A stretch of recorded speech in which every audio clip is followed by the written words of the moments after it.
आपसी रंजिश और घनघोर प्रतियोगिता के दौर में जो है पुत्र, एक भाई अपने माँ से अलग हो गया, एक भाई जो है अपने भाई से अलग हो गया। जी हाँ दोस्तों, नमस्कार, मैं निरंजन सर स्वागत करते हैं आपको।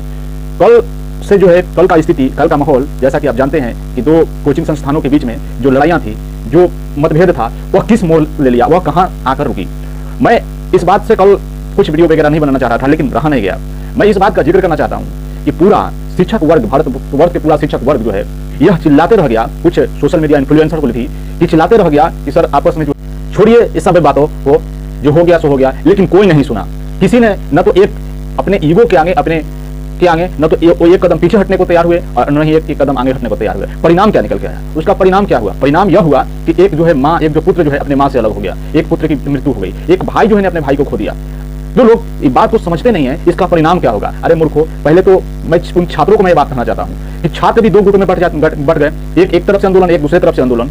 उसके बाद मीडिया का भी मीडिया भी एक अलग एक तरह का मीडिया और एक अलग तरह का मीडिया, दोनों तीनों सभी मिलकर जो है इस चीजों को जो है स्थिति कहाँ आज। मैं उन लोगों से पूछना चाहता हूँ, क्या तुम किसी पुत्र की क्षतिपूर्ति कर सकते हो? कर सकते हो तो चलो करो, हम भी आते हैं, हम सभी लोग हम मिलकर हाथ साथ देंगे। नहीं कर सकते हो, एक जो है एक भाई से बिछड़ जाना, एक भाई की क्षतिपूर्ति आप नहीं कर सकते हो। ये दुनिया का कोई भी पावर, कोई भी शक्ति नहीं कर सकता है। इसीलिए लोग चिल्ला के लोग सोशल मीडिया पर, मैंने भी कई बार वीडियो वगैरह भी बनाया है, बहुत सारे लोगों ने बनाया कि सर जो है समझौता करिए, समझौता करके बात को फिनिश करिए, लेकिन नहीं कोई सुना, कोई नहीं सुना, ना इधर वाले सुना ना उधर वाले सुना। और इसका परिणाम यह निकल के आया कि देखिए कल जो है भाई की जो है हत्या हो गई।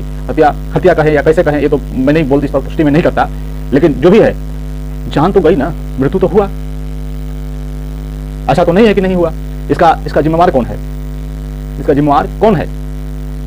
इस समाज में, इस अंगस्टरों के बीच में अगर इस तरह के बातों को बोलोगे, समझौता की बात अगर बोलोगे, तो तुरंत उग्र प्रवृत्ति दिखाएगा लोग, तुरंत उग्र प्रवृत्ति दिखाएगा कि तुम ऐसे कैसे बोल रहे हो। लेकिन थोड़ा दूर के सोच के देखो, उसका परिणाम क्या निकल के आएगा। थोड़ा एक आज नहीं, थोड़ा सा 10 दिन 15 दिन, एक मंथ के बाद के समय के सोच के देखो क्या निकल के आएगा। आपको समझ में आ जाएगा ये चीजें कहां से कहां जा रही है और कहां से कहां चली गई।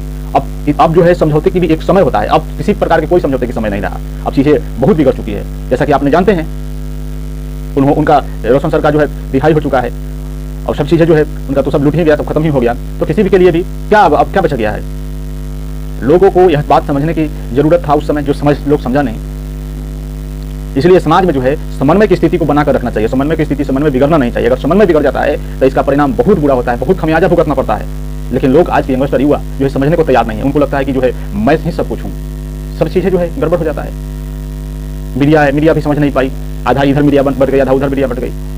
क्या उसका परिणाम क्या निकल के आया? मेरा एक ही सवाल है, परिणाम क्या निकल के आया? आप अपनी प्रतिक्रिया जरूर दीजिएगा। Thank you very much.